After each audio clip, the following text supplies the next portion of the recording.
함께 만드는 언론 미디어 협동조합. 여기는 국민TV. 함께 만드는 언론 미디어 협동조합. 여기는 국민TV.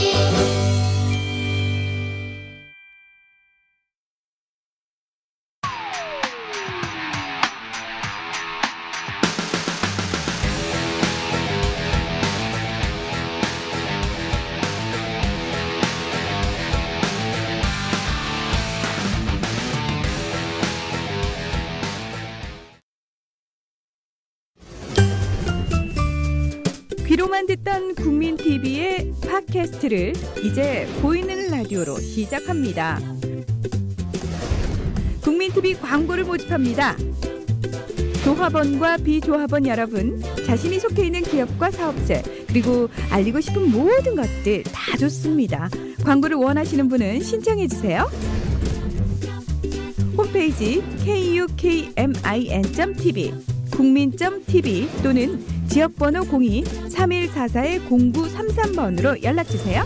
여러분의 많은 참여 바랍니다.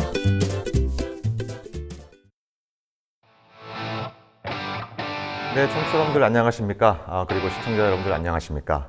진짜 한보 시즌3 12월 15일 첫 방송을 시작하도록 하겠습니다. 저는 진행을 맡고 있는 평화네트워크의 정욱식이고요.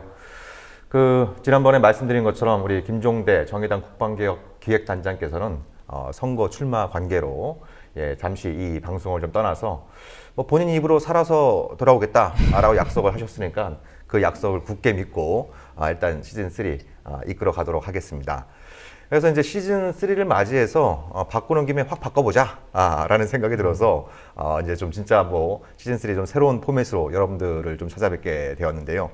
지금 그 화면을 보시는 분들은 아시겠습니다만 굉장히 좀 분위기가 화사해졌습니다. 그 전에 이제 좀 중년 남자 둘이 진행할 때 비해서 굉장히 젊은 두 분을 오늘 모셨는데, 먼저 여성분 우리 권은비 씨, 이제 앞으로 이제 진짜 저와 함께 공동 진행을 맡게 될 것 같아요. 그래서 제가 김종대 단장께 아니 형님이 떠나니까 그러면 대타 멋진 분 한 분 좀 소개시켜 달라 그러니까 우리 권은비 씨를 소개해 주셨어요. 먼저 우리 시청자 여러분들, 청취자 여러분들께 좀 인사 한 말씀 해주시죠. 안녕하세요. 저는 권은비라고 하고요. 지금 아직 대학을 다니고 있는 학생인데 평화네트워크의 후원 회원이기도 하고, 그리고 김종대 단장님이 계셨던 디펜스21에서 인턴 기자로 활동을 했었습니다. 네. 그리고 저기 군 인권센터에서도 또 네, 그 임태훈 하셨고. 소장님의 군 인권센터에서도 네, 인턴으로 단골손님이었던 임태훈 소장이 있는 군 인권센터에서도 또 일을 하시고, 그리고 그 병영문화혁신위원회 그 위원으로도 참여하시지 않으셨어요? 네, 그 2014년 민관군 병영문화혁신위원회에 대학생 위원으로 참여했었습니다. 네. 이렇게 외모를 보면은 안보, 국방 이런 쪽하고는 아무 관계없고 굉장히 거리가 있어 보이는데, 먼저 이렇게 안보 문제에 관심을 갖고 있는 것 자체가 굉장히 좀 위태로운 것 같아요. 처음 시작은 제가 사실 여군을 하고 싶었었어요. 여군요? 네, 그래서 그래서 제가 지금 국방색으로 일부러 또 코드 이렇게 맞춰주신 건가요? 네. 그래서 이제 군인이라는 직업으로서 찾아보다가 한국 군에 대해서 공부를 하고 싶다는 생각이 들어서 이것저것 활동을 시작하게 됐습니다. 네. 이 방송을 지금 보고 있는 군인 여러분들이 굉장히 좀 아쉬워할 것 같아요. 권은비 씨가 여군이 됐으면은 그런 아쉬움을 좀 많이 표현할 것 같은데, 아무튼 앞으로도 저기 멋진 활약, 또 지금 학교에서 지금 그 방송 홍보학과에 지금 재학 중인 거죠? 학과는 방송영상학과이고요. 그리고 북한학을 연계 전공으로 같이 공부하고 있습니다. 방송영상학과가 주전공이고 부전공으로 북한학 가고 계시고, 방송 쪽이면 제가 특별히 걱정할 필요는 없겠네요. 오히려 저를 좀 잘 이끌어 주시면 좋을 것 같은 생각이 들고요. 앞으로 지금 여신급 외모를 갖춘 우리 또 권은비 씨와 함께 방송을 진행하게 돼서 저는 개인적으로 굉장히 기쁘고 설렙니다. 우리 그 김종대 단장께서 나가주시길 정말 잘했다 이런 생각이 좀 들고요. 그리고 또 오늘 초대 손님 또 한 분 모셨습니다. 우리 프레시안의 그 이재호 기자 나오셨는데 인사 한 말씀 부탁드릴게요. 네, 안녕하세요. 저 프레시안의 이재호 기자라고 합니다. 이렇게 갑자기 섭외 전화를 받아서 너무 급작스럽게 나왔고 준비가 좀 안 된 측면이 있을 수도 있는데 좀 너그럽게 봐주셨으면 좋겠고요. 저는 프레시안에서 통일 외교 국방 쪽 그리고 국제 쪽 담당을 하고 있고 2012년부터 통일부나 외교부에 출입하면서 주로 이제 그쪽 사안들을 다루고 있습니다. 네. 2012년부터면 한 3년, 이제 네. 4년 차 이렇게 네. 되고 있는데 좀 안타깝긴 하네요. 그렇죠. 굉장히 좀 그 재미없는 시기. 네, 그렇죠. 제가 처음에 2012년이 대선 국면이어서 네. 사실 그때만 해도 이제 뭐 대선이 끝나면 뭔가가 되겠지 뭐 이런 생각이 좀 있었어요. 네. 실제로 좀 그 박근혜 후보가 당선이 된 이후에도 좀 그런 분위기가 실제로 좀 있었고 네. 뭔가 되겠다 싶었는데 이제 2013년도 6월 회담부터 어그러지기 시작을 하면서 이제 네. 예, 사실상 이제 저는 매일 회담만 보다가 또 안 됐네 그런 생각만 하고 네. 그러고 있죠. 좀 재미가 없는 건 사실입니다. 그래도 또 사명감을 갖고 네. 이렇게 하시고 또 네. 이제 종종 또 진짜 안보에 출연하셔가지고 말씀도 좀 같이 나누고 그러면 좋을 것 예, 같아요. 불러주시면 나오겠습니다. 네, 네. 감사합니다. 네. 네. 그래서 오늘 우리가 좀 진짜 안보 시즌 3를 맞이해서 좀 젊은 방송 좀 지향하자. 아마 저희가 그 진짜 안보 방송한 지가 지금 만 2년이 넘었습니다만 네. 평균 연령이 제일 낮은 것 같아요. 네, 오늘 방송의 평균 연령이 제일 낮은 것 같고 네. 뭐 가능하면 앞으로도 좀 평균 연령을 계속 좀 낮은 상태에서 좀 방송을 진행해 볼까 하고요. 그래서 좀 앞으로는 뭐 이제 기존의 전문가들 또 전직 그 관료들도 모시겠습니다만 좀 새로운 인물들, 젊은 분들과 또 이렇게 좀 나와서 이렇게 말씀 나누는 그런 좀 시간들을 기회들을 많이 좀 가져볼까 하는데요. 하면서 그러면 이제 4년 차가 되셨는데 네. 지난번에 이재호 기자께서 그 프레시안의 막내다라는 얘기를 제가 얼핏 듣던 것 같은데 네. 지금도 막내인가요? 지금도 막내입니다. 아이고. 네. 저희가 그 청취자분들이 시청자분들도 다 그러시겠지만 네. 그 국민 TV와 마찬가지로 저희도 협동조합으로 운영을 그렇죠. 하고 예. 있어요. 최초의 미디어 협동조합. 국민 TV가 완전 저희가 완전히 국민 TV가 2013년 4월로 제가 기억을 하는데. 그런가요? 저희가 네. 2달 정도 드린 것 같은데. 예, 네. 근데 이제 저희가 아무래도 협동조합 체계를 이제 만들다 보니까 네. 아무래도 이렇게 제 뒤로 이제 누군가를 이제 좀 뽑아서 네. 제 막내 딱지를 빨리 떼주셔야 하는데 네. 그 부분에 조금 좀 미흡한 부분이 있어서 아직 네. 제가 막내이긴 한데요. 근데 어찌되었든 지금 현재 저희가 실험 중이어서 계속 네. 저희가 조금 뭐 힘든 부분도 있긴 하지만 나름대로 나름의 입지를 다지고 있는 부분도 있는 것 같고요. 또 여러분들이 같이 좀 해주셔야 네. 저희가 또 이제 입지를 다지는 데 도움이 많이 되고 또 우리 정욱식 대표님도 저희와 또 저희 그 회사에다 많이 이제 글을 주시고 하시거든요. 네, 제가 그 편집위원으로 네, 편집위원으로 일주일에 한두 계시기 번씩. 때문에 계시기 이거 그것도 때문에. 고역입니다. 일주일에 한두 번씩 글 보내는 게. 그래서 그 정욱식 대표의 글을 꾸준히 보시고 싶으신 분들 그리고 또 이제 국민 TV와 마찬가지로 이렇게 좀 제대로 된 언론을 좀 한국 사회에서 좀 이렇게 뿌리를 박아야 되겠다라고 생각하시는 분들은 언제든지 저희 조합원으로 가입해 주시면 굉장히 감사하겠습니다. 네. 그러면 조합원으로 가입하려면 어떻게 해야 돼요? 아주 간단한데요. 예. 네, 저희 홈페이지 오시면 그 조합원 가입하기 그 배너가 있어요. 오른쪽 상단에 있는데 그거 클릭하시고 해당 사항을 그대로 이어가시면 되는데요. 저희 조합은 국민 TV도 마찬가지겠지만 이제 출자금이라는 게 있고요. 그 출자금 네. 매달 내는 이제 조합비가 있고, 네, 예. 그렇게 구성이 되고 있습니다. 네. 최소 출자금 같은 것도 말씀드려야 하나요? 예. 하시고 싶은 말 다 하세요. 네. 네, 최소 출자금은 3만 원이고요. 네, 월 최저 조합비는 만 원이고요. 만 원씩이고. 네, 예, 그렇게 예. 운영이 되고 있습니다. 네. 그러니까 뭐 저는 평안의 더크라는 시민단체에 있고 네. 이 방송 국민 TV에서 하고 있고 네. 오늘 초대 손님으로 이제 또 프레시안의 이재호 기자를 모셨는데 뭐 다들 뭐 어려운 처지 뻔히 다 알고 있죠. 예. 이럴 때 또 좀 서로 돕고 네. 예, 굉장히 좀 이렇게 시민단체나 이런 또 이제 이 미디어 협동조합에 이렇게 후원하는 이런 분들도 많이 계십니다만 네. 또 필요감을 호소하는 분들도 계세요. 그쵸. 내는 분들이 또 여기저기 많이 내고 하니까 그렇지만 이렇게 여러분들이 이렇게 뭐 필요감을 느끼기보다는 그런 어떤 작은 기부 또 작은 실천이 정말 우리 사회를 좀 더 멋지게 만드는데 도움을 줄 수 있다 이런 생각을 가지고 좀 서로 많이 네. 도와줬으면 좋겠습니다. 자, 오늘 우리 이재호 기자를 모신 거는 얼마 전이었죠? 네. 얼마 전에 지난 주말에 10일이었죠. 그러니까 10일 두 가지 소식이 이 개성과 베이징에서 전해왔습니다. 그래서 이제 우선 이제 개성에서 열린 남북 차관급 당국회담. 당국회담. 예. 요게 뭐 혹시나 하고 좀 기대를 했습니다만 역시나 좀 한숨이 나오는 그런 소식이 좀 전해진 상황이고 또 하나는 이제 뭐 북한판 걸그룹으로 불리는 예, 네. 모란봉 악단. 악단. 네. 예, 이게 발음이 잘 안 되면 악당으로 이제 발음이 될 수 있는데 네. 공연 뭐 한 3시간여를 앞두고 그쵸. 공연장으로 간 게 아니라 평양행 비행기를 타버렸어요. 네. 예. 그래서 뭐 이게 한반도 남북 관계 이 문제가 뭐 불확실한 게 한두 가지가 아닙니다만 요건 전혀 예상치 못했던 네. 그런 일인 것 같아요. 그래서 좀 이 두 가지 소식을 중심으로 해서 최근에 한반도 상황들 한번 짚어보는 그런 좀 그 시간을 좀 가지려고 하는데요. 네. 먼저 우리 그 권은비 씨께서 단국회담이 좀 뭐 어떻게 진행됐고 좀 뭐 왜 결렬됐는지 좀 간단히 좀 소개를 좀 해주시죠. 네, 지난 11일부터 12일 1박 2일간 개성공업지구에서 제1차 네. 남북 공동회담이 열렸었는데요. 네. 이번 회담은 8.25 합의 이후에 석 달 만에 이루어진 회담이었습니다. 네. 그런 남측에서는 황국이 통일부 차관, 네. 북측에서는 전종수 조국평화통일위원회 서기국 부국장이 네. 대표로 참석했고요. 회담에서는 이산가족 상봉 정례화랑 네.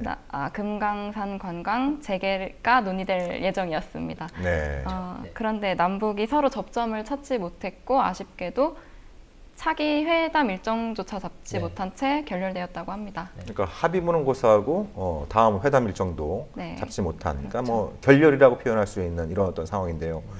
우리 이재호 기자께서는 또 이제 요 관련해서 좀 깊이 있게 또 취재를 하셨을 텐데, 네. 이게 왜 결렬된 건가요, 이게? 이게 이제 아무래도 아까 권은비 씨가 말씀하셨던 것처럼 네. 이산가족 상봉과 금강산 관광이라는 이 두 가지 의제를 두고 남북의 접점을 찾지 못한 뭐 그 부분이 사실 큰데요. 일단 저희는 이제 회담이 열리면 이제 그 통일부의 남북회담본부라는 곳이 있어요. 거기 삼청동에 있는데 거기서 이제 그 북한에서 개성에서 보내오는 팩스를 이제 받아가지고 저희가 이제 기사를 쓰는데. 근데 이제 일단은 북한이 굉장히 좀 강하게 처음부터 밀고 나간 측면도 있습니다. 금강산 네. 관광 재개를 네. 합의문에 넣겠다 이렇게 저희 나왔거든요. 네. 사실 뭐 대표님도 아시겠지만 사실 남북회담을 하면서 합의서가 나오는 경우도 있고 아닌 경우도 그렇죠. 있죠. 네. 그리고 네. 실제로 2015년에 그러니까 올해 있었던 8.25 합의 같은 경우도 사실은 합의서는 아니고 공동 보도문의 형태였고요. 네. 네, 그래서 이제 합의서라는 것이 갖고 있는 무게감이 분명히 있는데. 근데 그 합의서가 타결이 될지 안 될지도 모르는 상황에서 합의서의 금강산 관광 재개를 명확히 해달라라고 네, 이야기를 네. 처음부터 북한이 하고 나온 거죠. 그러니까 처음부터 속내를 이제 다 네. 들이댄 건데, 네. 근데 그거에 대해서 이제 남쪽에서 어떻게 대응을 했냐면 금강산 관광 재개를 위한 그럼 실무회담을 하자. 그러니까 네. 이걸 합의서에 넣을 수는 없으니 금강산 관광 재개를 위한 실무회담을 하자 이렇게 이제 제안을 한 거죠. 근데 네. 북쪽이 우리는 그것도 안 된다. 무조건 넣어야 한다. 라고 이제 얘기를 했고. 근데 이렇게만 보면 사실, 북쪽이 너무 목리를 부린 거다. 뭐 네. 이렇게 이제 해석을 할 수 있는 측면이 분명히 있긴 있어요. 네, 근데 네. 또 하나 중요하게 보아야 될 부분이 바로 의제 부분인데, 네. 북쪽에서 제기한 의제는 유일하게 금강산 관광이었고요. 근데 네. 우리 쪽에서 제시한 의제가 굉장히 많습니다. 네, 어떤 것들이 일단, 있었죠? 네. 네. 이산가족 상봉 정례화가 했고요. 이게 정례화라는 건 저희가 이제 이산가족 상봉을 박근혜 정부 들어와서 2번을 했는데, 네. 이 2번이 정례적인 게 아니라 부정기적인. 그렇죠. 그러니까, 예, 그렇게 예, 2번을 예. 했죠. 그런데 이 이산가족 상봉을 정기적으로 분기든 뭐 월이든 뭐 연이든 상관없이 정기적으로 하자 이게 있었고, 또 하나 중요한 건 생사 확인 문제였는데 네. 지금 이 남쪽에서 이산가족으로 확인된 인원이 한 6만 명 정도 네. 있는데요.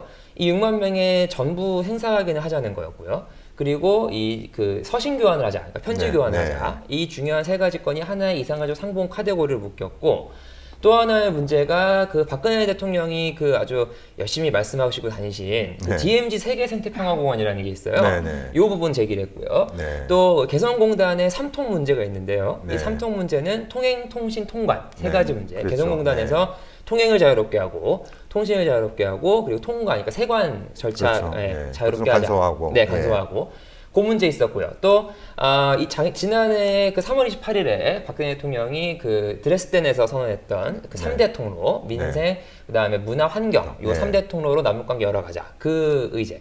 그러니까 지금 남한이 제기한 의제가 굉장히 많았죠. 다 던진 거네요, 그러니까. 다 던진 거죠. 네, 네. 이 회담에 다 던진 거죠. 근데 다 네. 던진 건데 이 이산가족 상봉 북쪽은 이제 금강산 하나만 던진 거고요. 네. 근데 여기서 이제 우리는 이 모든 의제를 다 이야기하자라고 했던 거고, 북쪽은 우리는 금강산 관광 재개를 확실하게 하지 않으면 이거 못 받아들인다라고 네. 버티면서 사실상 회담이 결렬되게 된 겁니다. 근데 북한 입장에서는 왜 그렇게 금강산 관광에 집착을 하는 건가요? 이게요, 이 금강산 관광이 98년도에 시작이 됐고요. 2008년도에 박광자 씨 피살 사건으로 이제 중단이 됐는데, 이 금강산 관광 우선은 뭐 가장 중요하게 한 부분이 이게 금강산 관광이 북쪽에게 있어서 굉장히 중요한 이 외화벌이 수단이라는 측면이 하나 있어요. 이건 좀 무시할 수 없는 부분이 있긴 한데 연간 예전에 뭐 제 기억으로는 연간 한 우리나라 돈으로 한 400억 그 정도.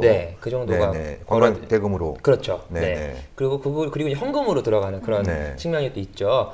그런 부분이 있기 때문에 북쪽에서 아무래도 이거를 포기할 수가 없는 측면이 있고, 또 하나는 이 마식령 스키장 부분도 저는 또 하나 중요한 부분이라고 생각이 드는데, 그러니까 김정은 그 제1비서가 굉장히 공을 들였던, 그래서 그렇죠. 작년에 완공이 됐었던 거죠. 그렇죠. 그러니까 공식적으로는 2014년 12월에 이제 오픈식을 했고, 이제 말씀하신 대로 작년 겨울부터 이제 본격적으로 이제 이 북한의 흔히 말하는 인민들이 스키를 타기 시작을 한 건데, 이 부분, 이 마식령 스키장이 금강산이랑 좀 가까워요. 지리적으로. 실제로 그래서 북한은 이 갈마 비행장이라는 곳을 민간용으로 이렇게 바꾸기도 했고, 이 마식령 스키장의 이 대대적인 성공을 위해서.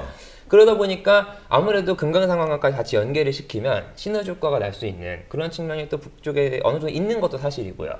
또 좀 장기적으로 보자면 오이사 조치와도 또 관련이 있을 것 같아요. 그러니까 뭐 여러분들 아시겠지만 2010년도에 청안원 사건 이후로 오이사 조치가 발동이 돼서 지금 현재 개성을 제외한, 뭐 개성 내부도 신규 투자는 좀 안 되긴 하지만 개성을 제외한 나머지 부분에 대한 신규 투자가 안 되다 보니까 북쪽에서는 이 외화를 벌어들일 수 있는 게 줄어들고, 그러다 보니까 이제 금강산 관광도 어느 정도 오이사 직접적으로 연관이 되어 있지는 않지만 이 간접적으로 영향이 받을 수밖에 없기 때문에 이 금강산 관광을 재개를 해야 이제 오이사 조치도 좀 풀 수 있는 그런 어떤 하나의 그 신호탄이랄까요? 뭐 이렇게 될 수 있기 때문에, 그래서 금강산 관광 재개에 북한이 아주 많은 공을 들이고 있는 거라고 볼 수 있습니다.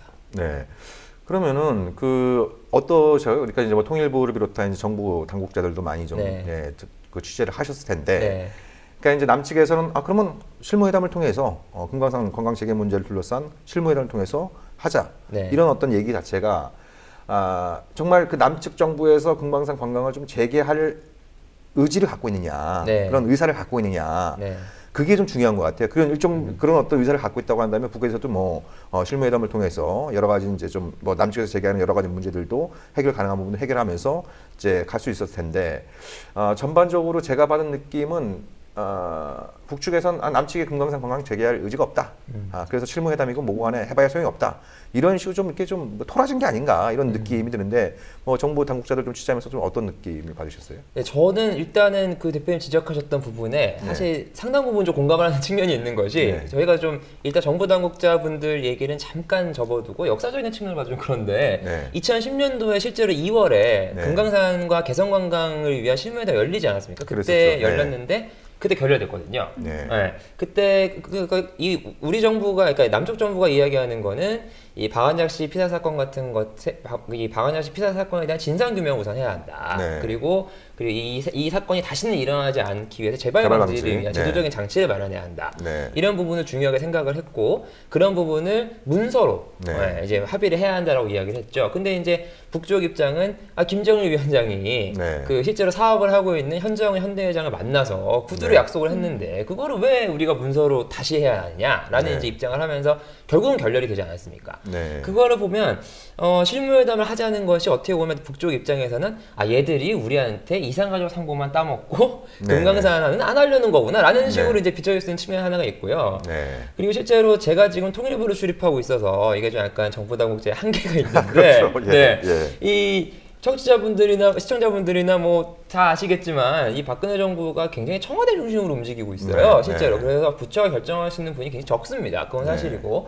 그러다 보니까 아무래도 통일부 당국자들 입장에서야 뭐 이 부처에서 이 아무래도 좀 사업을 많이 하게 되면 더 좋은 측면도 있고, 금강산 같은 경우는 굉장히 오래되기도 했고, 그리고 이것이 갖고 올 수 있는 남북 관계에 대한 어떤 그런 좋은 하나의 돌파고 윤활유가 될 수 있기 때문에 금강산 관광에 대해서 어느 정도 해보자는 의지는 좀 있어요. 근데 실제로 이 정책을 집행하시는 분이 이 금강산 관광에 대해서 별로 그렇게 긍정적이지 않다는 신호를 여러 번 보내셨기 때문에 그래서 금강산 관광이 이렇게 좀 뭔가 우리가 좀 해야 되겠다라는 의지를 당국자들, 실무자들이 가질 수는 있으나 실제로 이제 정책을 집행하시는 분은 그런 의지를 별로 안 갖고 계신 게 아닌가라는 생각이 좀 많이 들더라고요.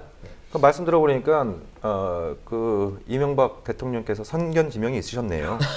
그 왜 그 당선된 직후에 통일부 없애겠다. 네, 뭐 이렇게 했는데 네. 그때 없앴으면 어떻게 했을까 하는 생각이 들 정도로 통일부가 뭐 하는 그 정부 부처인지 네. 헷갈릴 정도로 굉장히 좀 유명무실화되고 있는 이런 어떤 상황인 네. 것 같아요. 네, 이게 참 네. 안타까운데 저는 사실 통일부에 이 괜찮은 분들이 굉장히 많으세요. 정말 열심히 하시고 그런 분들 네. 많으신데도 사실 이 남북 관계 북한 문제가 좀 대통령 어젠다의 부분이 좀 상당 부분 있긴 있습니다. 네. 그럼에도 불구하고 통일부가 움직일 수 있는 범위 그 포기는 네. 분명히 존재하거든요. 네. 그래서 이렇게 좀 홍영표 장관님이 좀 이렇게 네. 적극적으로 움직이시면 조금 네. 그래도 뭔가 좀 달라지지 않을까라는 생각이 좀 드는데 실제로 좀 장관이 이제 올해 초에 바뀌었죠. 바뀌고 나서 그동안 좀 막혀 있었던 남북 교류가 조금 그나마 숨통을 요만큼 네, 좀 틔웠다라는 이야기가 좀 나오고 있는데 그런 숨통으로 좀 금강산 관광에도 좀 띄었으면 네. 좋겠다는 생각이 좀 듭니다. 네. 네. 네. 그럼 여담입니다만 네. 그 두 분은 권은비 씨 금강산에 혹시 가보신 적 있어요? 아니요, 저는 한 번도 못 가봤어요. 그 2008년에 관광이 중단됐으니까 지금부터 7년 전이면 전 권은비 씨가 중학생 네. 때네.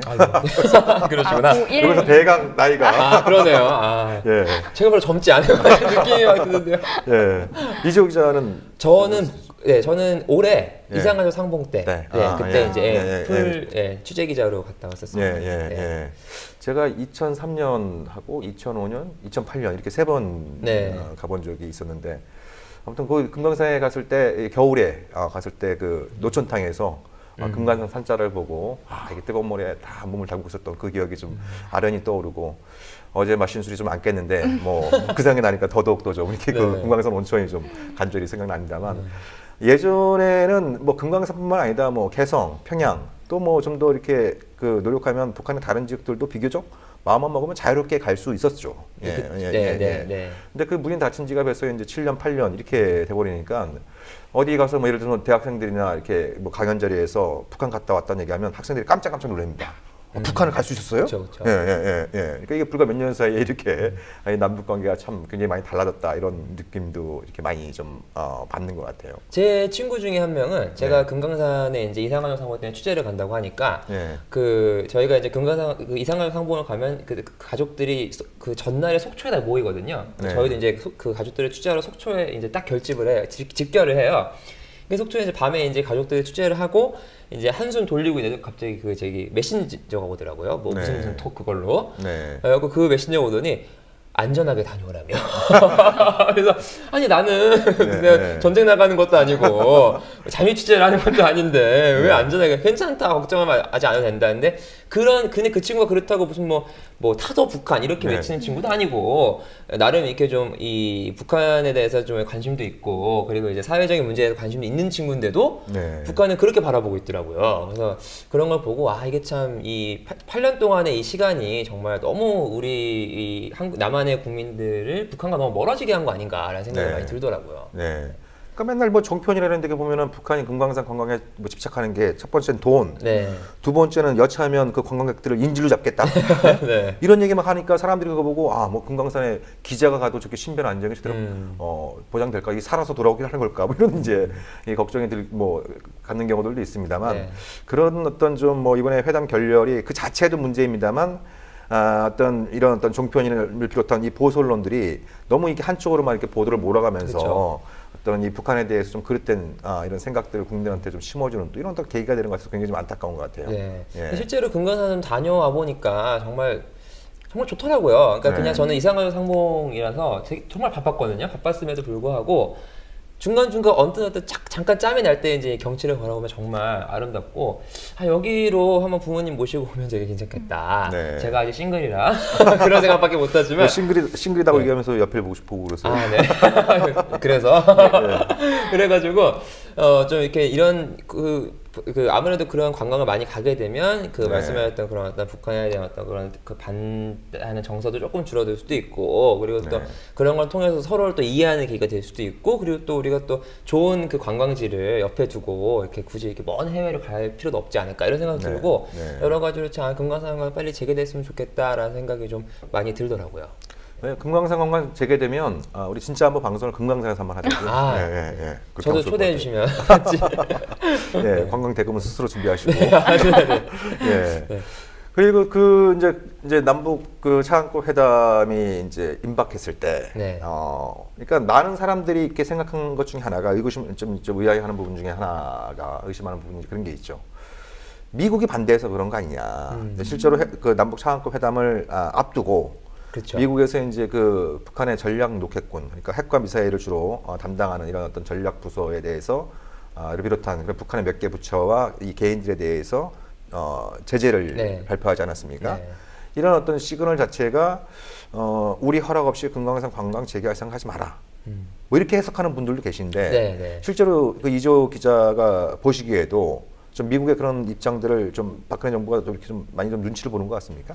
그런 부분도 저는 어느 정도 있었을 거라고 생각은 들어요. 왜냐하면 말씀하신 대로 그게 충분히 그런 시그널이 될 수 있고, 그래서 네. 실제로 뭐 그 시그널 때문에 김정은 국방위원 제2위원장이 뭐 네. 10일에 수소폭탄 얘기를 네. 꺼낸 네. 거다. 뭐 이렇게 분석하시는 분도 계시더라고요. 네. 그런 측면도 분명히 있을 수도 있지만 그냥 제가 이 회담 요것만 약간 집중해서 보자면 네. 저는 이번 회담이 약간 서로가 이야기하고 싶은 그런 네. 거를 다 노골적으로 끄집어낸 회담이 아닌가라는 네. 분석을 저는 조금 하고 싶은데요. 실제로 제가 앞서 말씀드렸지만 그렇게 많은 의제를 남쪽에서 한꺼번에 밀어드린 것도 솔직히 저는 그것도 좀 약간 의아스러웠거든요. 왜냐하면 네. 뭐 이 정부가 이산가족상봉을 그렇게 강조했으면 사실 그거 하나만 해도 북한으로선 받아들이기 힘든 부분이 분명히 있습니다. 그러니까 이 박근혜 정부가 금강산 관광 재개를 별로 받아들이고 싶어하지 않듯이 마찬가지로 네. 그런 게 있는데도 불구하고 그 외에 모든 의제를 다 집어넣었다는 거는 네. 우리 어디 한번 요번에 속내 한번 까보고 얘기해볼래? 뭐 이런 약간 네, 그런 네. 느낌도 저는 좀 받았거든요. 그래서 그런 것 때문에 말씀하신 분이 영향을 주는 측면도 저는 분명히 있다고 생각이 들어요. 근데 네. 그게 어떤 충분 조건이라기보다는 약간 어떤 하나의 어떤 그냥 요인 중에 하나가 아니었을까라는 생각도 저는 들더라고요. 네. 권은비 씨도 좀 궁금하신 게 있을 것 같은데. 근데 네. 보통 회담에 한 명이 아니라 둘씩 세 분씩. 네, 보통. 네. 네. 근데 이번엔 이렇게 대표가 한 명씩이었는데 너무 과한 걸 해놓은 거 봐서 제 생각에는 네. 일부러 어거지 만들려고 근데 그 회담 대표는 원래 수석 대표라고 해요. 네. 그 수석 네, 대표라고 수석 대표는 한 명씩이고 그 옆에 이제 그 대표단이라고 해서 그러니까 수석 대표를 가운데에 두고 양옆에 2명 혹은 양옆에 4명씩 이렇게 나가거든요. 예를 들면 개성공단 공동위원회 같은 경우, 남북공동위원회 같은 경우는 대표단이 총 5명이고 수석 대표가 1명씩이고요. 이번 회담 같은 경우는 대표단이 3명씩이고 이제 수석 대표가 1명씩 이렇게 앉아 있는 거죠. 네. 근데 실제로 이렇게 테이블에 앉아 있는 사람보다는 네. 뒤에 앉아 있는 사람들이 실세다 이렇게 보시면 되는데. 네. 또 옛날 같은 경우에 남북회담 뭐 이런 거 이렇게 보면 뭐 저는 민간인으로서 이제 북한하고 이제 뭐 그 공동행사 그럴 때도 뭐 협상도 해보고 이랬습니다만 그 앞에 앉아 있는 사람이 아니라 뒤에 앉아고 딱 이렇게 이제 다리 꼬고 딱 이렇게 이제 지켜보는 이 사람이 이런 사람들이 실세였는데 그게 보통 북한의 풍경이었는데 어느 순간부터 남쪽도 마찬가지인 거죠. 이 테이블에 앉아 있는 수석 대표든 대표단들이 협상 재량권이 사실상 없는 거죠. 그렇죠. 그렇죠. 그러니까 계속 뒤에 눈치 보고 그 이제 바로 이제 실시간으로 뭐 청와대나 이런 또 이제 국정원 이런 쪽에 이제 보고가 되니까 네. 거기서 나오는 또 오도에 따라서 이제 기다리고 있고. 그러니까 예전에 비해서 이렇게 회담이 길어진 게 서로 얘기를 많이 해서 그런 게 아니에요. 네, 맞아요. 네. 한 30분 만나고 네. 그쵸. 오도가 안 오니까 네, 그쵸. 쉬었다가 몇 시간 쉬었다가 오도 들어오면 그때 또 다시 만나고 네. 다시 만나고 그러니까 이게 1박 2일이 되고 뭐 3박 4일이 되고 이런 경우들이 이제 다반사로 벌어지고 있는데 그런 어떤 북한식의 모습에 대해서 과거에 이제 정부 관료들이 야 너희들도 좀 바뀌어라.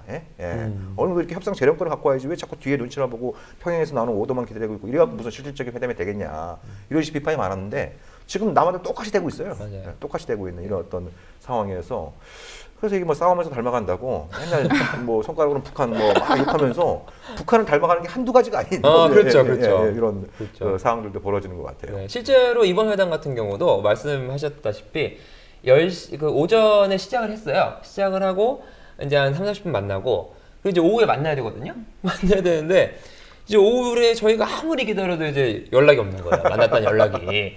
이거 이상하다. 이거 너무 오랫동안 안 만나니까 그래서 오전에 한번 만나고 첫날 기준으로 11일 기준으로 말씀을 드리면 오전에 한번 만나고 오후에 만난 시간이 6시 20분인가 그랬습니다. 그러니까 그동안 계속 서로 이제 오더를 받거나 네. 예, 이제 네. 보고를 하고 이런 과정들이 있었던 거죠. 그리고 실제로 회담을 한 시간은 다 해봐야 아마 한 제가 정확히 지금 계산을 할 수는 없는데 아마 한 3시간 정도? 3시간. 1박 2일 동안 예, 3시간. 1박 2일 동안? 그 정도 했을 거예요. 예. 네, 그런 회담이 그러니까 이게 참 그런 게 저희 기다리는 기자들도 지치고 그렇죠.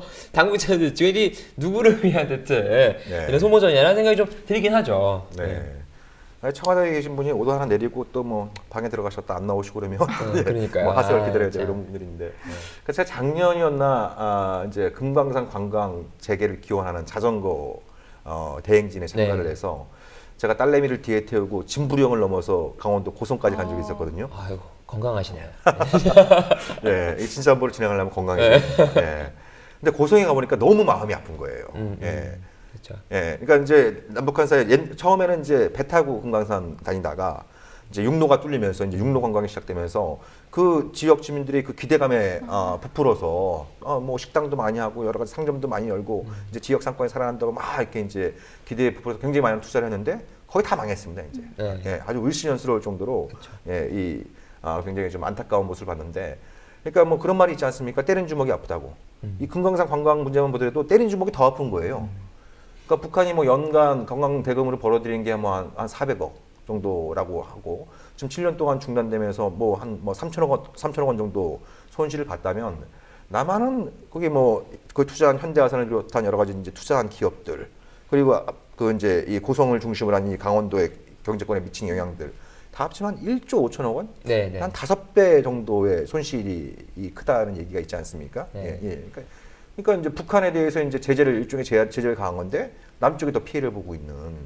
그래서 경제적인 관점에서 볼 때도 그렇죠. 예, 이건 제기해야 될 충분한 사유가 된다고 보여지는데 뭐 그러니까 뭐 미국의 눈치를 보는 것도 있습니다만 근데 작년인가요? 미국 그 이제 대북 제재를 담당하는 재무부 차관이 와서 금강산 관광 문제는 유엔 안보리 대북 제재와 무관하다. 네. 그건 한국 정부가 판단해야 될 문제다라고 공식적으로 얘기를 그렇죠. 한 적이 있었죠. 네. 뭐 뒷자리에서 뭐 어떤 얘기가 오갔는지 우리가 확인할 길은 없습니다만 미국 정부가 공식적으로 그런 입장을 밝혔다라고 한다면 그럼 우리가 이제 좀 자율성을 가지고 이 문제를 풀어야 될 텐데 그러니까 왜 이렇게 뭐 이명박 정부도 그렇고 박근혜 정부도 그렇고 왜 이렇게 금강산 관광 재개를 이렇게 주저하느냐 이런 것들 좀 우리가 좀 따져봐야 될 것 같아요. 좀 본질적인 문제도 좀 있는 것 같고 그건 네. 좀 어떤 생각이 드세요? 저도 본질적인 문제를 생각하는데 이게 결국은 이제 그 아까 제가 말씀드렸지만 북한이 이제 그 이 관광을 놓지 못하는 이유가 결국은 이제 이 박근혜 정부나 이명박 정부가 금강산을 하기 싫어하는 이유하고 저는 이렇게 딱 연결되어 있는 그런 측면을 생각을 하는데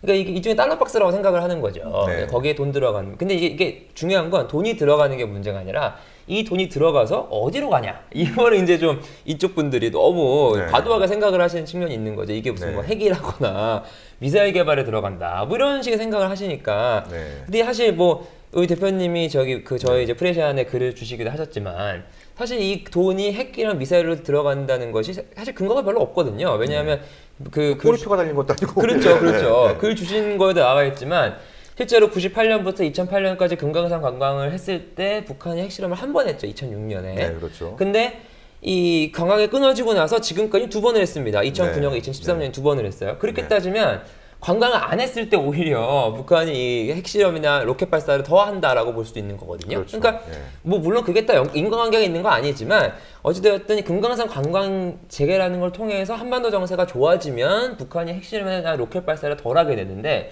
이 금강산 관광을 끊어버리고 점점 정세가 안 좋아지면 얘들이 로켓도 쏘고 뭐 핵실험도 하고 뭐라는 정세가 있는 거잖아요. 그리고 네. 뭐 그게 어떤 육자회담이 열리지 않는 문제도 있고 또 미국의 동아시아 정책도 있고 뭐 급변하는 동북아 세계 정세도 있지만 그런 부분들이 이 핵과 미사일, 북한의 핵과 미사일을 움직이는 건데 마치 금강산 관광이 무슨 여기에 자금을 대는 것처럼 네. 그렇게 이야기하는 건 좀 그런 식의 사고를 좀 갖고 계시는 게 아닌가라는 생각이 들고요. 근데 실제로 그 북한은 이 미사일 군용 자금과 이 여기에 들어간 자금을 분리해서 운영을 하고 있는데 근데 그런 식으로 이제 하나로 통으로 뭉쳐서 사고를 하시다 보니 아무래도 좀 그런 식의 의심들이 금강산 관광을 하면 안 된다. 그리고 개성공단에도 더 이상 신규 투자를 하면 안 된다까지로 연결될 수 있는 네. 그런 논리 구조가 되는 게 아닌가라는 생각이 듭니다. 네, 그러니까 이게 이제 뭐 퍼주기의 오랜 네. 이제 담론의 핵심을 이뤘던 얘기라고 볼 수 있는데, 근데 그게 뭐 설사 연간 그 북한이 관광대금으로 벌어들이는 400억 원을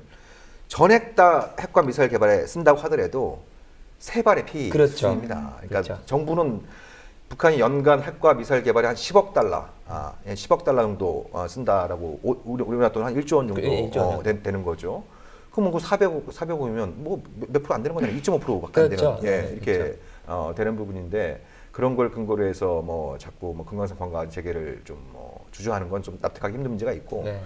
보다 본질적인 문제는 역시 저 북한 곧 망할 텐데, 네. 저게 괜히 달러 돈 들어가면 그 북한 정권 생명만 연장시켜주는 거 그렇죠. 아니냐, 이런 생각도 여전히 좀 그렇죠. 그게 박근혜 정부 들어와서 좀 더 그런 것 같은데요. 이 통일을 강조하는 정부치고 네. 남북 관계에서 뭔가 이제 원만한 남북 관계를 해보자라는 경우가 굉장히 드물잖아요. 네. 역사적으로 봤을 때도.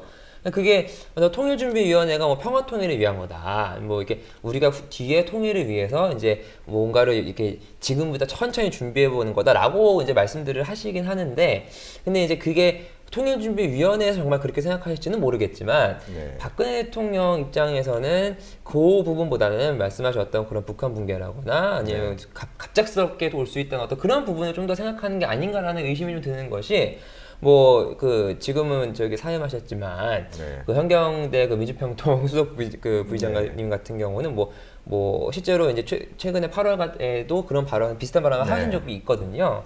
그런 걸 보면 아무래도 이 북한 붕괴론이라거나 이런 부분을 좀 생각하신 게 아닌가 라는 생각이 네. 좀 듭니다. 정권 핵심 부분에서는요. 네. 그러니까 이 흡수통일에 대한 미래를 버리지 못하는 한 네. 아무것도 풀 수 없다라고 하는 게 이제 MB 5년 동안 분명히 보여줬는데, 그걸 여전히 답습하고 있는 이런 모습들이 좀 너무 안타까운. 네. 그리고 박근혜 대통령이 그렇게 얘기하는 그 DMZ 세계 평화공원, 생태 평화공원도 금강산 공항 제기하면서 뭐 북한에 금강산이 있다면 남한에는 설악산이 있잖아요. 네. 예. 그 연계 관광권으로 만들면서 그 중간 지대를 갖다 평화공원으로 조성하면, 네, 네. 그런 식으로 이렇게 얼마든지 접근할 수 있다라고 생각하고, 실제로 뭐 김양건 노동당 비서가 과거에 그런 발언을 그렇죠. 한 적이 있었잖아요. 네. 예. 그러니까 이런 어떤 관광지를 통해서 기대할 수 있는 부분, 특히 2018년이면 또 평창 올림픽이 있죠. 열리니까, 네. 우리가 그 지난번 인천 아시안 게임에서 여실히 드러났습니다만, 북한이 참가하느냐 여부, 또 북한의 응원단이 오느냐 여부, 이게 대회 성패를 가늠할 정도로 굉장히 중요한 문제인데, 네. 그러면 이런 어떤 관광 재개와 또 DMZ 세계평화원을 설악산과 금강산에 연계되는 그런 어떤 중간 지역을 좀 만들고, 그리고 그런 부분을 자연스럽게 평창 올림픽 때 남북한이 좀 협력하고 교류하고, 이런 어떤 좀 이렇게 좀 나비 효과를 일으킬 수 있는 굉장히 중요한 고리점이라고 할 수 있을 텐데, 아무튼 뭐 장날 떠들어봐야 입만 아픈 거죠. 예. 입만 아프긴 한데 그래도 네. 이렇게 또 말씀을 또 해주셔야 네. 또, 많은 분들이 또 이렇게 정말 왜 안 네. 하는지에 대해서 아실 수 있을 것 같아요. 네. 아니 제가 어제 안 그래도 그 선배 그 평화운동가한테 혼났습니다. 술 한잔 마시면서 네. 이제 형님 이제 지겹습니다. 같은 네. 얘기 반복하고 이거 지겹다고 그러니까 너한테는 지겨울 줄 모르지만 이런 내용들 모르는 사람들 시간이 가면 갈수록 늘어나니까 사명감을 가지고 네. 계속 떠들어라. 네. 계속 떠들어라. 네가 떠들어서 목이 아프면 술은 얼마든지 사줄 테니까 계속 떠들어라. 그래서 어제 새벽 3시까지 이제 달리게 됐습니다. 아무튼 예, 이 남북 관계 이 지금 뭐 이 차관급 회담이 뭐 안타깝게 좀 결렬됐습니다만, 전반적으로 이제 말씀하셨던 그런 지점들도 있고, 어쨌든 뭐 김대중 노무현 정부 때는 뭐 다 잘한 건 아니었습니다만, 예. 근데 문제를 풀고자 하는 의지는 갖고 있었잖아요. 네.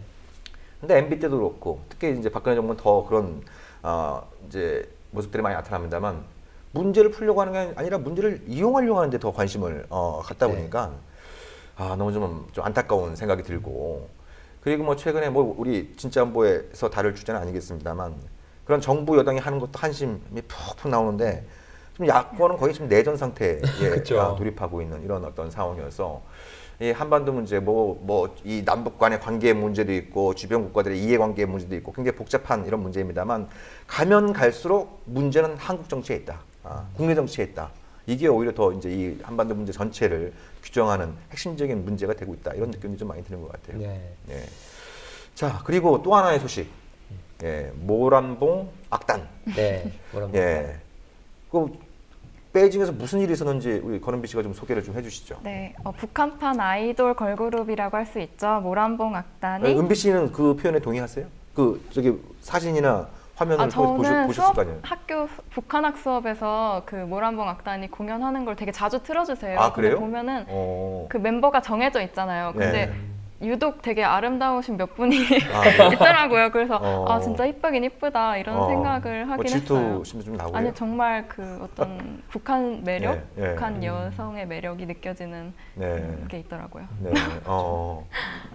그래서 베이징에서 어떤 일이 있었던 거예요? 그 이제 모란봉 악단의 첫 해외 공연이 열릴 뻔했었는데요. 뻔했죠. 이제 해외 공연의 첫 무대는 중국이었습니다. 근데 이제 이번 공연이 중국의 베이징의 국가대극원에서 12일부터 4일간 열릴 예정이었는데요. 그 첫 열리는 12일 당일에 갑자기 단원들이 평양행 비행기에 오르면서 공연이 전면 취소되었습니다. 이 사태를 가지고 중국의 신화통신에서는 업무 소통이 문제였다고 발표했는데요. 근데 뭐 중국 당국이나 북한 측에서 공식적인 의견이 나오지 않아서 아직까지는 뭐 구체적인 얘기가 없는 상황입니다. 그렇죠. 이거 관련해서 좀 이재호 기자 뭐 취재 좀 된 게 있나요? 아니 이게요, 저희가 정말 놀랬던 게 이게 12일이었잖아요. 같은 날이었죠. 네, 같은 날이었는데 저희가 12일을 어땠냐면 다시 말씀드리고 이 회담 때문에 회담 때문에 이 남북회담본부라는 곳이 있습니다. 통일부에. 여기서 이제 팩스를 받았고 다 이제 그 회담 결과를 이제 그 지루하게 기다리고 있었죠. 아이고 언제나 나오려나, 오늘은 나오려나 뭐 이러면서 기다리고 있었는데 갑자기 모란봉 돌아온다는 거예요. 거기 이제 기자들이 그 당시에 토요일이다 보니까 이 아실지 모르겠지만 종이신문 같은 경우는 그 일요일판이 안 나오거든요. 그렇죠. 그래서 종이신문 기자분들이 몇 분 안 계셨고 저 같은 이제 인터넷 매체랑 그다음에 이제 통신 매체 그리고 방송 이렇게 이제 기자들 한 20분 정도 계셨는데 다들 벙치신 거예요. 아니 왜 못 돌아온다는 거야? 뭐 이런 다들 놀란 거죠. 근데 이제 뭐 다들 뭐 이렇게 뭐지 이것저것 알아보는데 이게 사실 뭐 지리적인 거리도 있고 그래서 뭐 명확하게 취재는 안 되는데 뭐 다만 이제 최근에 들어온 소식에 따르면 이제 국정원이 어제 이제 국회 정보위원회에 보고를 한 게 이제 가장 최신 소식인데 요 얘기를 좀 보니까 이런 얘기를 하시더라고요. 그 공연 내용에 좀 문제가 있었다. 공연 내용에.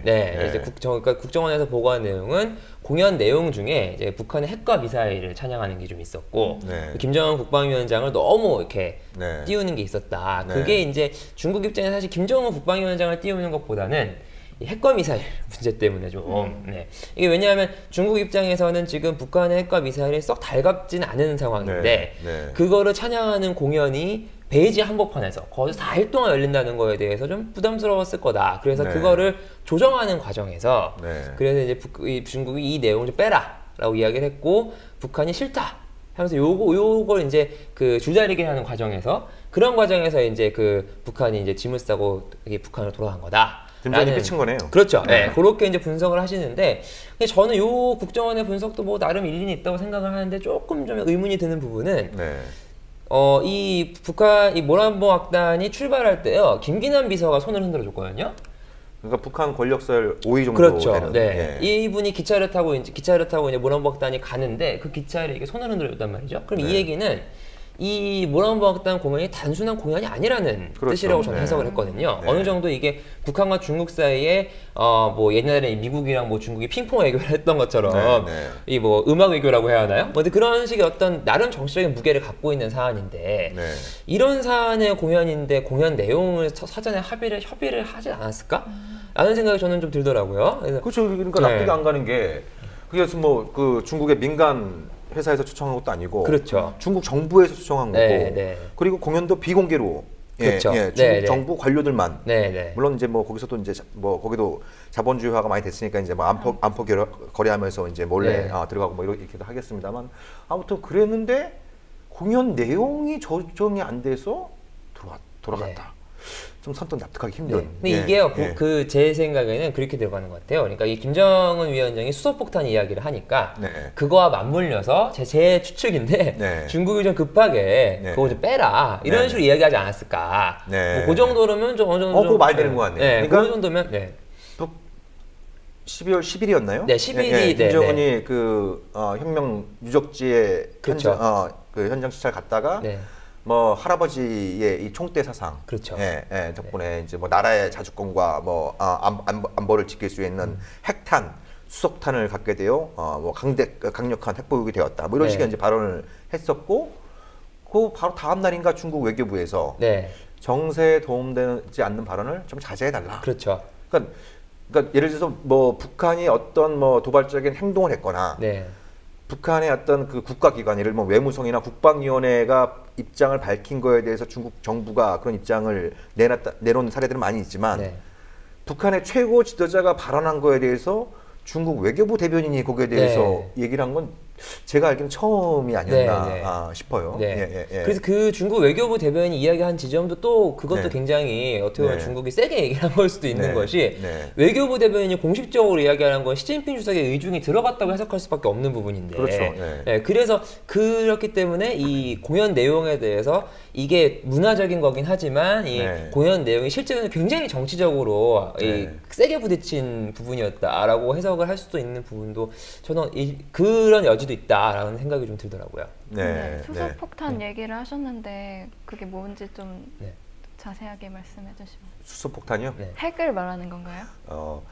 그러니까 이제 우리가 보통 핵폭탄, 핵무기 그러면 크게 두 가지가 있죠. 네. 원자폭탄이 있고 이제 수소폭탄이 있고 뭐 그 사이에 뭐 중선자탄도 있고 뭐 열화우라늄 때문에 핵무기냐 아니냐 이런 논란도 있고 합니다만 크게 볼 때는 핵분열 반응을 이용하는 원자폭탄이 있고 그리고 핵융합 반응을 이용하는 이제 수소폭탄이 있는 거죠.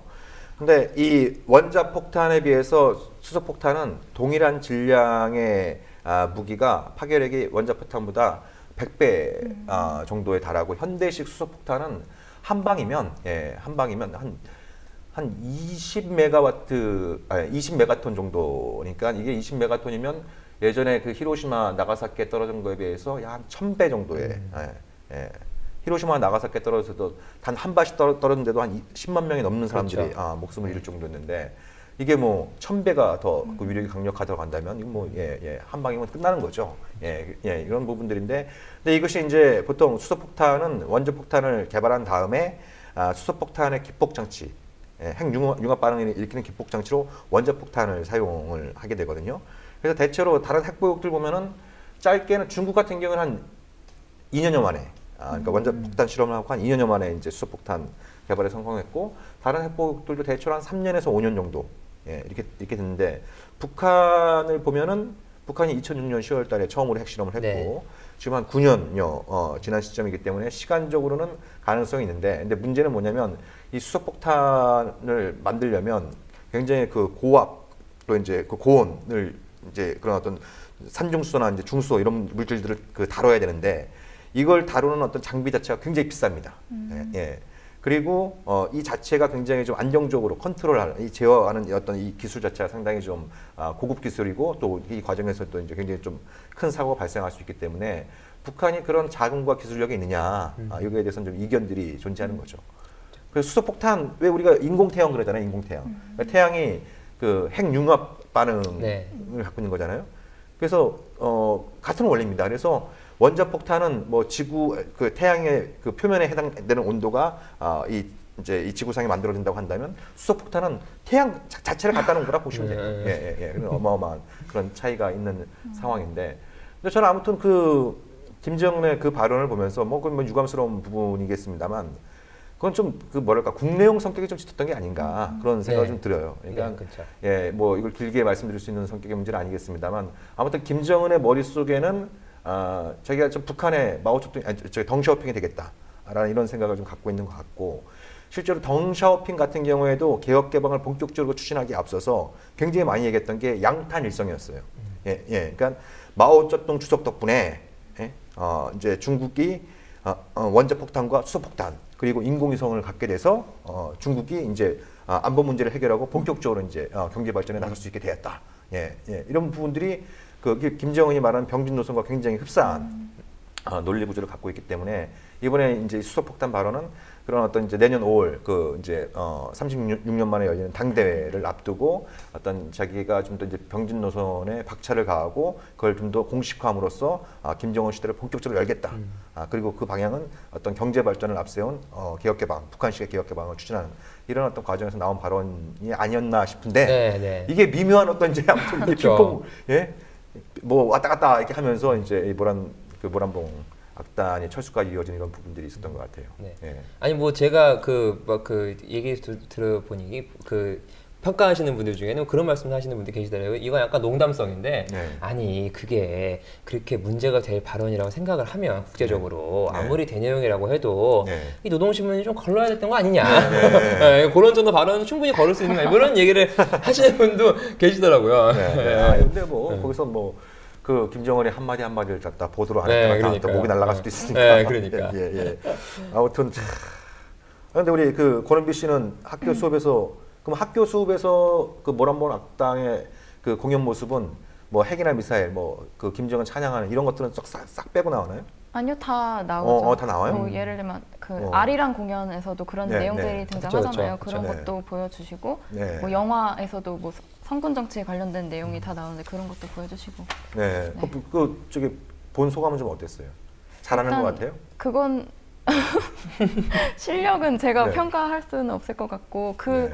메시지를 받는 북한 주민들이 그걸 어떻게 받아들일지에 대해서 생각을 많이 해봤습니다. 네. 그래서 이번에 베이징 공연이 좀 성공률이 잘 되면 다음에는 좀 그 서울로 오시오 좀 이런 얘기를 좀 하려고 했더만 그러니까요. 예, 그것도 좀 물 건너는 상황인 것 같고 뭐 그다음에 뭐 도쿄 간다는 이런 얘기들도 있었습니다만 당분간 좀 네, 그것도 어려우지 않았나. 어려울 것 같아요. 네. 그런 어떤 측면이 있는 것 같아요. 그리고 이 상황만 보더라도 북중 관계가 뭐 업무상의 소통 문제 때문이다 그렇게 얘기를 했습니다만 아무튼 그 문제를 풀지 못하는 정도로 북중 관계가 굉장히 그 비정상적인 것 같아요. 네, 그렇죠. 그래서 이번 일이 좀 북중 관계 전반에 좀 어떤 영향을 좀 미칠 거라고 좀 전망들이 나오고 있나요? 일단은 아무래도 좀 뭐 말씀하신 대로 뭐 좀 이렇게 악화될 가능성을 주로 보시는 분들이 주로 많으시죠. 왜냐하면 이게 어찌되었든 그 김정은과 시진핑의 의지의 충돌이라면 그렇다고 한다면 중국은 어찌되었든 북한을 다루긴 다뤄야 하는데 이게 참 참 힘든 그런 상황이기 때문에 이 중국 입장에서는 북한을 좀 더 이제 강하게 압박을 해 들어갈 수도 있다라는 이야기를 하시는 분들도 계시고요. 실제로 류인산 상무위원이 10월 9일에 그 노동당 창건 70주년 기념 때 북한에 온 이후로 이게 마치 뭐 이게 북한과 북중 관계가 이제 좀 정상화를 가는 것 같다라는 전망들이 나온 지 불과 2달 만에 이런 일이 또 생겼기 때문에 말씀하신 대로 좀 비정상적인 것 같다라는 거에 충분히 동의를 하는데 근데 이게 또 중국이 북한을 버릴 수 없는 또 중요한 이유가 또 있지 않습니까? 지정학적으로. 실제로 이게 뭐 저희 회사 자랑 같아서 조금 좀 그렇긴 하지만 저희 그 박인규 이사 자랑하셔요. 네, 박인규 이사장님께서 저희가 매주 주간 프레시안 뷰라고 좀 약간 칼럼성 짙은 그러니까 좀 깊이 있는 기사를 매주 쓰는데 거기서 이제 이 박인규 이사장님이 원래 이제 국제 쪽 이렇게 이 동북아 정세 한반도를 이제 밝으신 분이라서 그런 쪽 주제를 많이 쓰시는데 이번에 이런 거 하나 쓰셨었어요. 그 중국의 공군 중장이 발표한 하나의 글이 있는데요. 이게 어떤 내용이냐면 중국이 이 미국에 맞서서 지금 현재 중국이 해야 될 일은 지역 정세를 안정시키는 거다. 그 이유는 중국이 이 미국이 전 세계를 지배해왔던 방식이 이 달러를 이용한 금융 지배 방식이었기 때문에 어떤 식으로 해왔냐면 그 지역의 정세를 좀 이렇게 좀 불안하게 만들어서 그 지역에 들어가는 어떤 투자금을 그 달러로 미국으로 돌리는 이런 식의 정책을 계속 써왔다. 97년도에 동아시아 위기도 마찬가지였고. 그런데 지금 현재 이 센카쿠 열도를 가지고 미국과 중국과 일본이 이렇게 하는 것도 결국은 남중국해도 마찬가지고요. 이런 것도 결국은 중국에 들어가는 대자본들을 이 지역의 정세를 불안하게 해서 미국을 왜 달러로 이제 미국 달러인 미국을 옮기려고 하는 뭐 이런 어떤 그 큰 계획의 일환이다. 우리가 해야 될 일은 이 지역의 정세를 안정시키는 거다라는 야구로 얘기했거든요. 근데 이 지역의 정세에 불안한 요소들이 여러 가지가 있지만 그 중에 하나가 사실 뭐 대표적으로 북한 아닙니까? 대표적으로. 그렇기 때문에 중국 입장에서 이 북한 정세를 안정시켜야 될 필요가 국가의 핵심 이익에 달려있는 문제이기 때문에 어느 정도는 좀 약간 껄끄러운 관계를 가져갈 수 있지만 네. 결국은 장기적으로 봐서는 중국이 북한을 계속 안정시키려고 노력하게 나갈 수밖에 없지 않을까. 결론적으로 네, 네. 북중 관계를 계속 중국은 좀 스무스하게 가져가려고 노력을 하지 않을까라는 생각이 듭니다. 네. 그러니까 최근에 그 시진핑과 김정은의 관계를 보면 저는 과거에 스탈린과 마오쩌둥이 떠오르는 부분이 있습니다. 네. 예, 그러니까 무슨 말씀이냐면, 그러니까 스탈린이 이제 중화인민공화국이 그 1949년도에 이제 건국이 되고, 그 스탈린이 가장 걱정했던 건 이 마오쩌둥이 아시아의 티토가 되는, 네. 예, 그래서 사회주의 국가면서 굉장히 좀 독자적인 노선을 가는 이걸 굉장히 견제하려고 했고, 그래서 굉장히 사사건건 그 이제 중국 내정에 많이 개입을 하게 되죠. 그리고 사실 한국 전쟁도 그 일환이었습니다. 네. 중국의 힘 빼기. 네. 중국이 계속 미국과 전쟁을 벌이게 되면 중국은 굉장히 약해질 수밖에 없고, 그러면 소련에 더더욱 더 의존할 수밖에 없고, 그런 스탈린의 의도를 마오쩌둥이 간파를 한 거죠. 그래서 미국도 미국이지만 소련에 대한 자주성을 갖기 위해선 뭐예요? 핵무기를 가져야겠다. 라고 이제 결심을 하게 된 겁니다. 네. 그러니까 마오쩌둥이 핵무기를 개발하게 된 아주 결정적인 이유 중에 하나는 미국의 위협도 있었지만 소련으로부터 자주성을 지켜야겠다. 이런 어떤 부분들이 있거든요. 그래서 북중 관계가 안 좋아지면 고소해하는 분들도 종종 계시는데 그렇게 볼 수 있는 성격의 문제가 아닌 부분이 있는 거예요. 그러니까 지금 말씀하셨던 것처럼 그 중국이 북한을 쉽게 버리지 못하는 이유도 있고, 북중 관계가 불안해진다라고 하는 건 그 김정은 체제 입장에서는 미국도 미국이고 한국도 한국이고 일본도 일본이지만 중국이 저렇게 우리한테 감나라 대추나라 그리고 지들은 할 거 다 하면서 우리는 못하게 하는 이런 이제 김정은이 갖고 있는 근본적인 불만이 그런 부분들이 있는 거 아니겠어요? 그러면 자기들이 중국에 대해서 자주성을 가지려면 힘을 가져야 되고 그 힘 바로 핵으로부터 나온다. 이런 인식이 더 강해지면 강해질수록 북핵 문제를 풀기는 더더욱 더 어려워지기 때문에 이 북중 관계의 좀 안정적인 어떤 개선, 이 발전이 한반도 정세를 좀 완화시키고 그리고 핵 문제를 푸는 데서도 굉장히 중요한 이런 토대가 된다고 말씀드릴 수가 있는 거죠. 네. 실제로 그리고 미국이 자꾸 중국 역할론 이야기를 하잖아요. 북한한테 북한 핵 좀 못 가지게 니네가 좀 힘 좀 써라 뭐 이런 얘기 하는데, 그 힘을 좀 쓰려면 그런 북중 관계가 좋아져야 되고 그런 말씀하셨던 그런 정세, 한반도 정세와 동북아 정세가 이 북중 관계가 원활해져야 되는 그 북중 관계 원활함이 다 연관이 돼 있는 그런 상황이라서 미국도 옛날과 똑같아요. 옛날에 그 중국이 핵무기 개발할 때 중국하고 어떻게 협상을 해서 핵 문제를 풀려고 했던 게 아니고 소련한테 자꾸 찾아가고 그 중국 좀 핵무기 좀 못 만들게 해라. 그때 소련 역할론이었어요. 중국 핵 문제를 푸는데 소련 역할론이었어요. 그러니까 소련의 반응이 어땠을 것 같아요? 미션 임파서블. 미션 임파서블. 그 얘기를 작년인가 재작년에 그 워싱턴의 그 중국 대사가 똑같이 얘기했죠. 미국에서 자꾸 중국 역할론 얘기하니까 미션 임파서블 이 한마디로 이렇게 정리를 했는데, 그러니까 미국의 어떤 그 세계 경영, 특히 이제 이런 핵 문제를 포함한 이런 그 외교를 보는 게 너무 강대국 중심주의, 이런 쪽에 갇혀 있다 보니까 그 문제가 되는 나라와의 어떤 직접 협상보다는 그 나라보다 좀 큰 나라 이런 쪽에 자꾸 의존해서 문제를 풀려고 하니까 더더욱 좀 상황이 좀 꼬이게 되는 이런 부분들도 있는 것 같아요.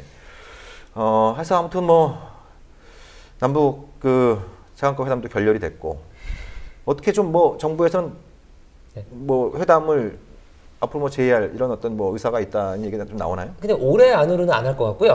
며칠 안 남았는데 올해는 좀 쉬시라 그러고. 올해 안은 안 할 것 같은데 그래서 제 생각에는 신년사가 더 중요하지 않을까. 사실 근데 신년사가 대표님들 봐 오셔서 아시겠지만 너무 길어서 약간 선언적인 의미가 있어서 사실 그게 정말 중요하냐라고 반론을 얘기하시는 분도 있는데, 저는 어찌됐든 그래도 신년사는 봐야 된다라는 입장인데요. 이 북한이 김정은 국방위원장이 이제 그년 1월 1일에 아침 9시경인가요? 근데 그때 발표를 하는 그 신년사를 좀 보고 우리 정부도 좀 나름대로 전략을 세우지 않을까라는 생각이 드는데, 일단 지금 현재로서 정부는 다시 그 당분간을 제의할 생각은 없다. 당분간 없다. 당분간 없다라고 이야기를 했는데, 아마 신년사가 나오고 그리고 이제 대통령 신년 기자회견이 나오고 또 이제 오바마 대통령의 물론 임기 마지막 회이긴 하지만 이 신년 기자회견 연두 교수가 또 나오면 그런 것들이 나오는 과정 속에서 1, 2월 중에 한 번쯤은 좀 갈 수 있지 않을까. 자, 이렇게 말씀 나누다 보니까 이제 방송을 마무리해야 될 시간이 네. 다 됐네요. 저 좀 담당 PD께서 뭐 제 목을 치겠다는 이런 어떤 좀 자꾸 메시지를 전해주시고 계신데 네. 오늘 저기 방송 출연 감사드리고요. 아, 제가 네. 불러주셔서 감사합니다. 네네. 오늘 또 우리 권은비 씨는 첫 방송이었는데 그 말씀을 좀 많이 할 수 있는 기회를 제가 못 드린 것 같아서 좀 죄송스럽네요. 다음에는 더 열심히 참여하겠습니다. 네네. 오늘 첫 방송 또 감사드리고 또 축하드리도록 하겠습니다. 자, 그럼 진짜 한번 시즌 3 첫 방송 오늘 이것으로 마치도록 하겠습니다. 감사합니다.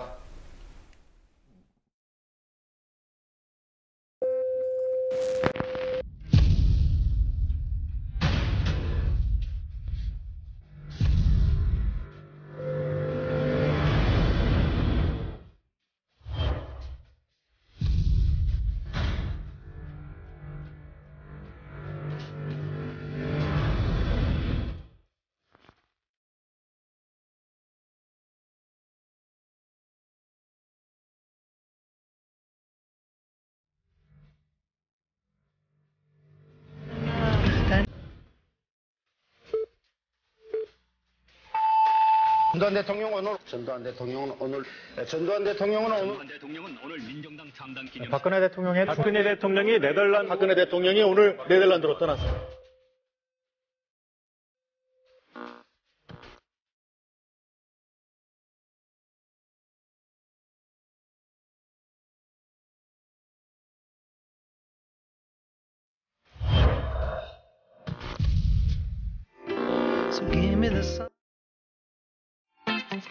국민TV, 국민라디오 그리고 뉴스케이를 응원하시는 분들 미디어 협동조합 조합원 가입으로 힘을 실어주십시오.